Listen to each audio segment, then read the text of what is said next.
రమ్మన్నారంట. నువ్వు వారా లేపావు? నా లేదు, నువ్వా లేపావు? ఏమంటున్నారో అర్థం కావట్లేదన్నా. అవునవునవును, నీకు అర్థం కాదు. ఎలా వేసేసావురా? అన్నా నేనేమి రాయ్, దొరైని నువ్వేగా చంపావు? అన్నా, నా పేరు కార్తవరాయన్. నాకిద్దరు తమ్ముళ్ళు, ఒక చెల్లి ఉంది. నేను అంజనాపురంలో ఒక ఫాస్ట్ ఫుడ్ సెంటర్ నడుపుతున్నాను. మీరు తప్పుడు మనిషిని తీసుకొచ్చారన్నా. ఒక్కడిగా వెళ్ళావా లేదా గ్రూపుగా వెళ్ళి చంపారా? మీరేమంటున్నారో నాకు అర్థం కావట్లా. ఓ పని చేయి, నా దగ్గరకు వచ్చాయి. అన్నా, మీరు అనుకునే మనిషిని నేను కాదన్నా.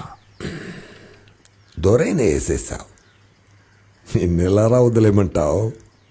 అన్నా, నేను మీకు ఏ రకంగానూ ఉపయోగపడినన్నా. వద్దన్నా. నేను నిన్ను పిలిపించా, నా ముందు కూర్చోబెట్టా, నా దగ్గర పని చేయమని అడిగినందువల్ల నేను బద్దిమాలినట్టు అర్థం కాదు. నువ్వు ఏం చేయాలని నేను నీకు చెప్తున్నా, నా దగ్గర పని చెయ్యమని నేను చెప్తున్నా. అర్థమైందా నీకు? అన్నా, దొరన్నను నేను చంపలేదు. అవునయ్యా, నీ చంపలేదు. ఒకవేళ దొరన్నను చంపింది నేనే అయితే ఆయన్ని చంపి నాకు మిమ్మల్ని చంపడానికి ఎంతసేపు అన్నా?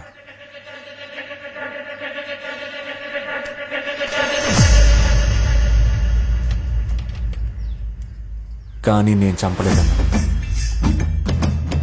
నేను బయలుదేరతాను.